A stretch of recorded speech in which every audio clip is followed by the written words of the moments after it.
นี่ก็คือเขตอ่างน้ำหุมอากาศดีมื้อนี้ก็ในลาว85 90องศาฟาเรนไฮต์อันนี้ก็มาฮอดลานจอดรถแล้วก็บ่อนที่ว่าเขาเจ้ามักมาแคมปิ้งอ่างน้ำหุมแล้วก็มีบ่อนเล่นวันเสาร์วันอาทิตย์ส่วนหลาย ครอบครัวเขาเจ้ามาพาลูกพาเต้ามาเล่นอยู่นี่ตอนนี้สิพาเลาะเบิ่งว่าถ่ายรูปเลาะลีนแถวอ่างน้ำนี้ตอนนี้น้ำมันก็รู้สึกว่ากันยังหลายอยู่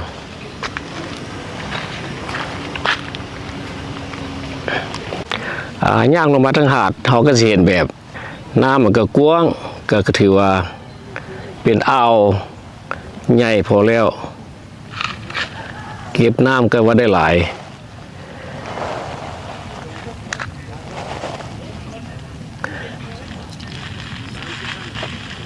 ซ้ำกับทะเลน้อยอีกตัวหนึ่งนี่ก็ได้แล้วจะมีผ้าเต็นท์ให้คนเศร้านั่งลิ้นอ้อมหนองนี่ก็ถือว่ามีได้บ่อนเป็นนาท่องเที่ยวสถานที่ท่องเที่ยวทั้งสองฝั่งข้างหรือว่าอ้อมเลย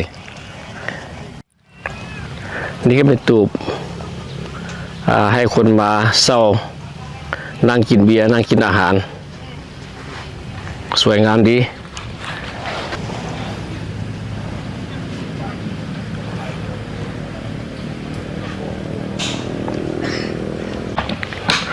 ข้าเจ้าก็มีเรือเจ็ตสกีให้เศร้าอีกคันต้องการก็เอาไปได้ก็มีความสะดวกหลายอย่างก็มีบ่อนเล่นเด็กน้อยอีกตัวนึงนะบ่บ่อนเล่นเด็กน้อยโอ้มันต้องได้ใส่กัน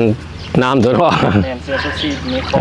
แล้วก็มีเครื่องเล่นลายเครื่องเล่นหลายมีปลาบินโซฟาบานาน่าโบ๊ทว้ามื้อนี้เป็นวันศุกร์ก็จังน้อยก็คนก็สิเริ่มเข้ามาแล้ว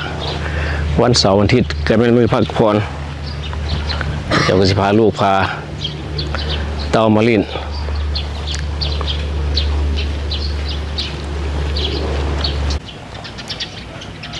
นี่ก็ถือว่าสวยงามพอแล้วเป็นสถานที่ท่องเที่ยวว่า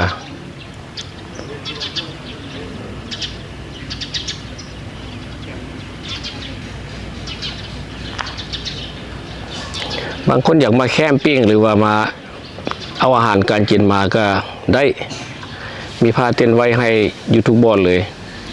ตามที่ต้องการมากใหญ่มากน้อยขันมากใหญ่ก็เอาในเรือก็ได้มากใหญ่ในเรือหรือว่ามากแบบแคมน้ำก็เอาแบบนี้ก็ได้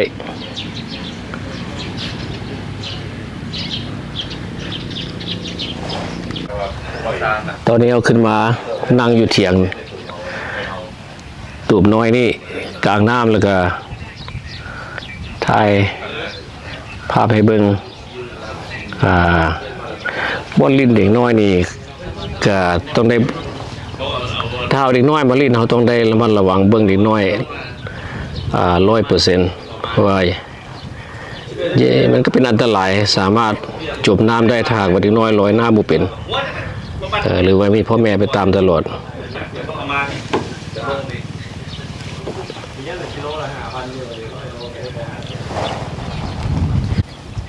คูตัวนั้นเป็นคูตานน้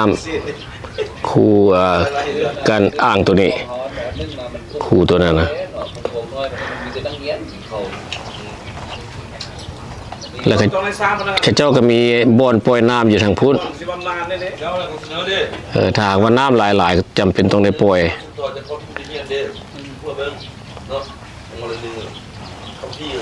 ก็บางพัดเต็นท์เจ้าก็เซตอัพไว้แล้วก็มีคนจองเรียบร้อยก็ยังมีหลายมุดเต็มง่าย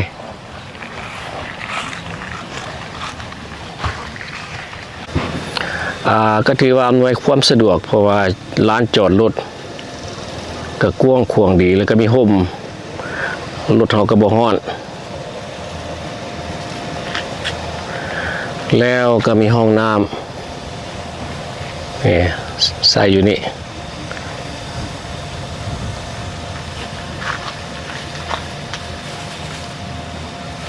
อันนี้ก็เป็นคานเล็กๆน้อยๆขายข้าวต้มขนมเล็กน้อย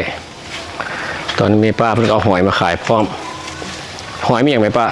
หอยสลี่ เฮอสลี่ไปต้มเรียบร้อยเออ ตุ่มเรียบร้อย ให้กินเป็นตัวอย่างให้เบิ่งพร้อม ที่ว่าทางที่ว่าเป็นเสียงแดงๆอยู่หันไปมาเป็นคูตั้นน้ำของอ่างน้ำหุ่มตัวนี้เด้อแล้วทางรูปมันเป็นทางที่ว่าทางยางที่ว่าเขาเรียกเห็นนี่ก็เป็นมันสิทางที่ว่าลงไปทางรูปมันแล้วก็อ้อมไปพุ่นทางรูปมันทางพุ่นวันนี้เขาซีขี่รถลงไปทางรูปเพราะว่าเป็นอะไรตอนนี้เขาอยู่ในรถสีถ่ายเบิ่งว่าคูกันน้ำมันใหญ่สูงสำใดนะก็นี่คูกันน้ำเด้ออันนี้เขาอยู่ทางหลังเลย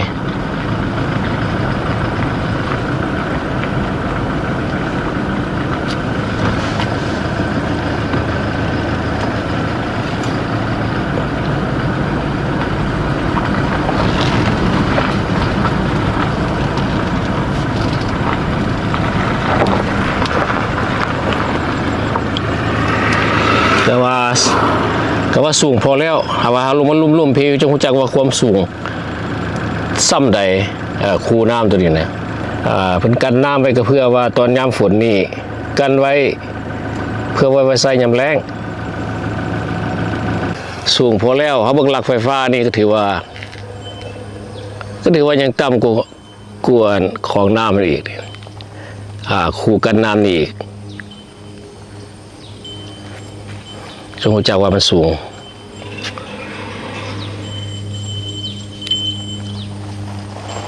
ขี่รถมาทางกล้องอ่างเมื่อกี้นี่ก็เลยหิวน้ำก็เลยเห็นห้านหนึ่งเป็นเฮือนพร้อมสเปรินน้ำเพลินแด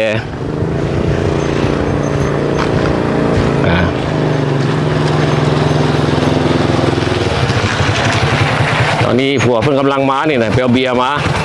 เอาสบายดีท่านเขาก็มาพอดีมาห้านเพื่อนก็เลยเขาอยาก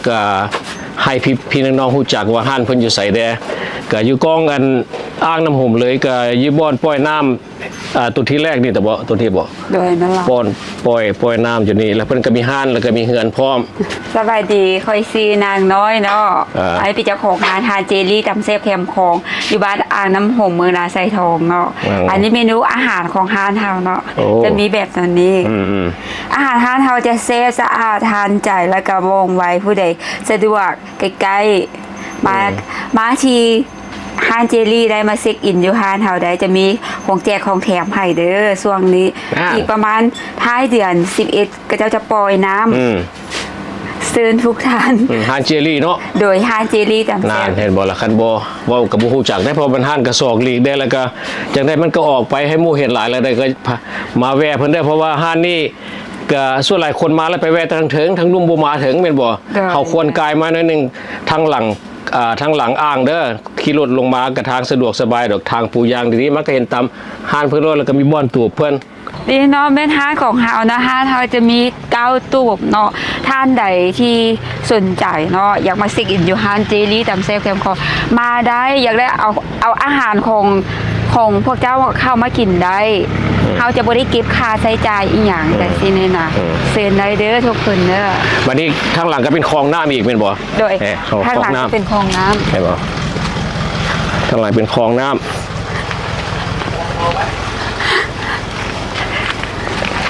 อันนี้คลองน้ำนี่จะเป็นน้ำอ่างน้ำหุ่มลงมาเลยตรงนี้แน่นะบนที่ระบายน้ำอ่างอันที่ว่าเท่าเหลียวเห็นได้สิอันเบื้องอันนี้เป็นหูที่ว่าเพิ่นป่อยบ่หูตัวนั้นหูปองนะโดยเฉพาะเพิ่นสิป่อยเดือนหน้าเพราะว่ายามเขาเจ้าเก็บเกี่ยวแล้วเนาะก็ต้องปล่อยน้ำออกไปเฮ็ดนาส่วนรับประทานเพราะว่าเขาเจ้าสิเฮ็ดนาแซงนาอย่างไปหรือปลูกบักแตงบักทั่วไปซั่นไปแม่นคลองนี้จะไปฮอดคลองนานอกนานยามเปิดน้ำนี่น้ำมันบ่ตีฟุ้งขึ้นยังไงวะเนี่ยตีตัวตีขึ้นมาวะแม่นนั่นแล้วเพราะว่าน้ำมันจะระดับนี้ขึ้นประมาณเวลาเปิดน้ำนั่นน่ะเลยมันละประมาณระดับนี้โอ้ น้ำจะขึ้นมาเท่ากันไหลตลอดเลยเนี่ย แล้วก็สถานที่เราก็งามได้งาม มาได้เด้อ มาเด้อมาอุดหนุนไปเด้อ มีแจกมีแถมพร้อมเลยฮานเท้าใจใหญ่ แล้วมีอย่าง ฮานน้อยอยู่ แจกไม่อย่างก็เหรอ ฮะ แจกไม่อย่าง แจกสั่งอาหารสมมติ5อย่างเขาจะมีของแถมให้เนาะ1น้ำก้อนเขาจะแถมให้2อาหาร หรือว่าคั่วผักบกผักบุ้งอยากจะแถมให้อยากกินอาหารโดยของถอยคน เห็นบอกเอา โดยห้าทางเนาะมีอาหารแซ่บใบ1มาต่ำจะแซ่บที่สุดเนาะ2มาดาวจืดเท่ากะแซ่บจะบกแข็งเนาะห้าอื่นจะแข็งห้าเท่าจะกรอบนุ่มในเนาะเซินทานใดแบบว่าใกล้ๆเวียงเนาะอยากไปเช็คอินอยากมาเช็คอินยันที่ฮานเจลี่นะเซินได้เด้อทุกทาน มาได้ทุกยาม มาได้ทุกยาม บ่ต้องได้นัดเมียงเลย โดยมาเลยใช้ยินดีใช้บริการทุกจาน อาหารเขาก็บ่ได้แพงเลยสมมติจะเป็นข้าวพอกข้าวผัดอย่างก็มีแต่60,000กีบจานใหญ่ตำก็มีแต่เท่าใด40ตำทะเลก็80ปกเป็นน้ำเป็นยานี่ก็มีแต่ซาปลายพัน แต่เบิ่งแม่นอยู่ของเจ้าก็หลายเลยเนาะหลายอย่าง โดย แต่ว่าถึงมื้อนั้นมาไปว่ามีให้ครบเลย โดยมี เดือนหน้านี่แปลว่าคนสิหลาย โดยมันแล้ว เพราะว่าเพิ่นสิเปิดน้ำแล้วคนมันมาลินอยู่นี่เนาะมันสิเต็มพุ่นแล้วก็ลงมานี่อยู่แล้ว โดยแมนตะกี้เห็น2-3 ปีหลังฮานทานเฮาดังได้ฮานเฮามีแขกเดือดหลายแต่ จักปีแล้วมาอยู่นี่นะ น้องมาอยู่แต่ปี2019เนาะผู้ใดแบบว่าสะดวกอย่างว่าซิดปอกซิดป่าเอาเบ็ดเฮาเบ็ดมาซิดได้เลยซิดได้ก็ซิดเลยซิดอยู่นี่เลยมันก็มีป่าธรรมชาติ แม่นสำหรับซิดได้วะนี่นะ โดย โอ้สิได้ลองของเสถานาทนายเนี่ยซิดฟรีบ่เลยว่าเสียเงิน ซิดฟรีบ่ได้เสียเงิน อย่างน้อยก็ซื้อเบียร์ขวดหนึงก็ได้แล้วเนาะ โดยได้มารถซื้อน้ำขวดหนึงก็มารถมานั่งได้ซื้อรถบ่ได้ว่าเจ้ามากินน้อยกินหลายเฮาบ่ได้ว่าแขกมาผู้ใดเฮาก็รับ เอาเด้อที่ได้ยินผ่านมาแล้วก็ขออัน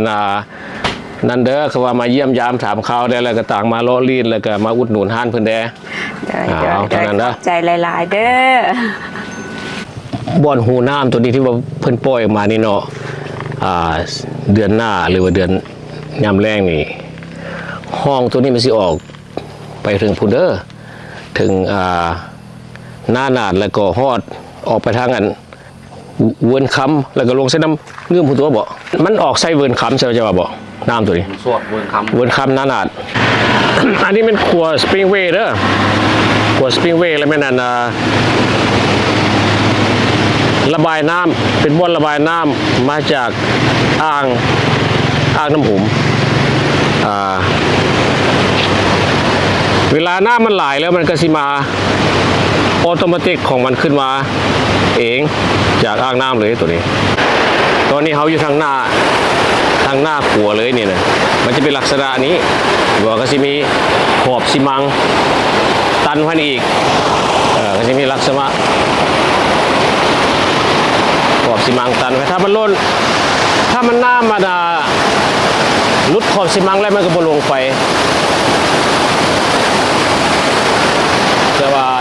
ตอนนี้ก็แสดงว่าน้ำมันหลังยังไหลอยู่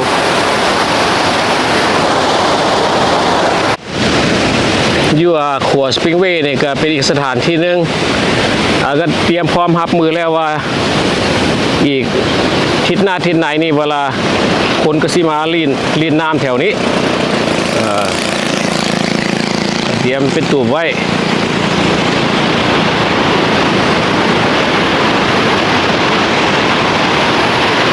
อันนี้มาทั้งหลังขัวแบบนี้นะทั้งหลังขัวเด้อ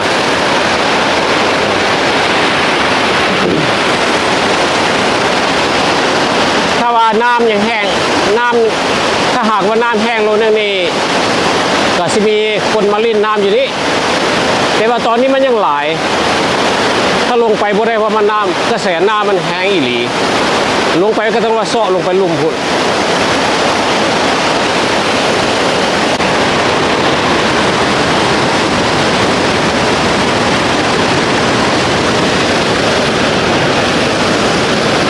สำหรับอ่างน้ำหุ่มเขาเนี่ยมันจะมีห้องระบาย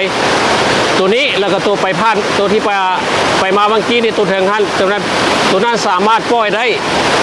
ตัวนั้นปล่อยได้ยามมันแรง เดือนหน้าเขาจะว่าสิปล่อยตัวถึงก็ปล่อยเพื่อว่าไปให้ประชาชนเฮ็ดนาแสงหรือว่าปลูกเฮ็ดมะเขือปลูกมะแตงบางอย่างไปซะละแล้วสำหรับตัวนี้นี่แม่นเวลามันล้นแล้วมันสิออกมาเองตัวนี้นะเวลาน้ำขั้นบนถึงระดับมันก็แปลว่าถือว่าน้ำมันบุมาเลยบนนี่เด้อมันมีสองทางออกสำหรับอ่างน้ำหุมตอนนี้เขาลงมาข้างล่างก็รู้สึกว่าไม่ได้ไว้เป็นขั้นเนาะตอนนี้น้ำแห้งเด้อแต่จังว่า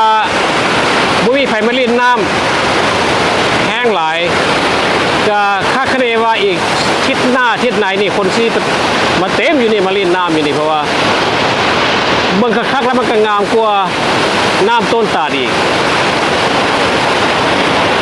คลองน้ำตัวนี้ลงใส่น้ำหุ่มแบงพุ่นละลงไปนะพุ่นละ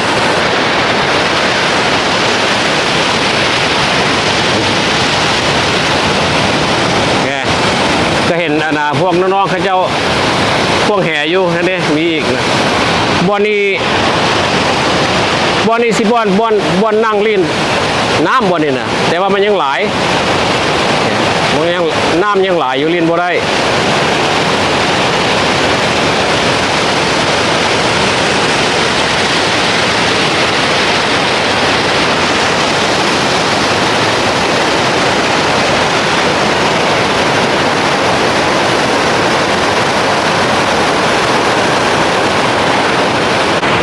สถานที่ท่องเที่ยวบอนนี้ก็ถือว่าคักหลายเพราะว่าเบื้องน้ำมันคือว่าประทับใจแล้วก็เห็นเขาควงแห่อยู่นี่ก็มีอีกเลยควงแห่ว่า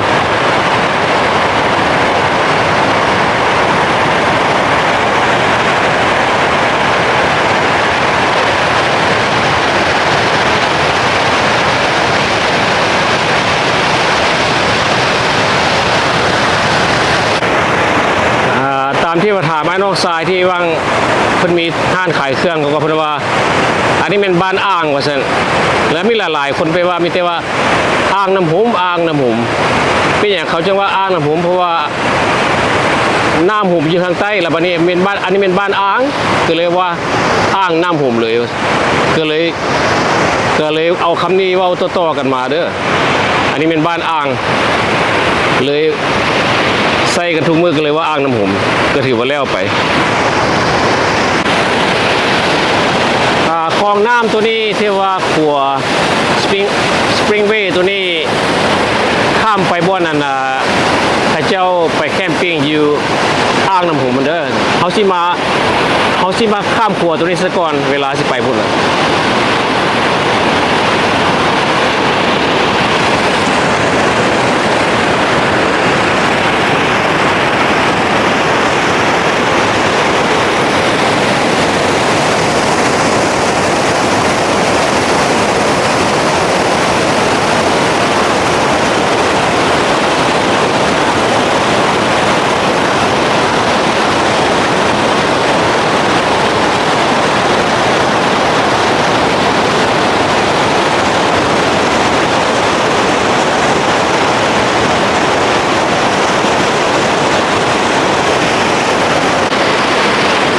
ประมาณนี้แหละเนาะ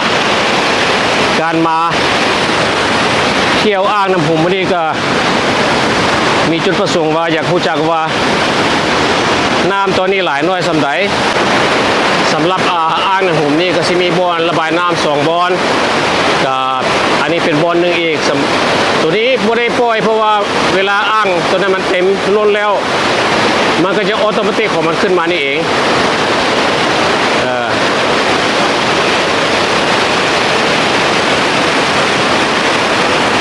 แล้วอีกตัวนึงจะเทิงพุ่นเพิ่นสลายปล่อยยามแรงเพิ่นจะปล่อยออกไปตัวให้เอาน้ำนั้นไปใส่เฮ็ดสุรประทาน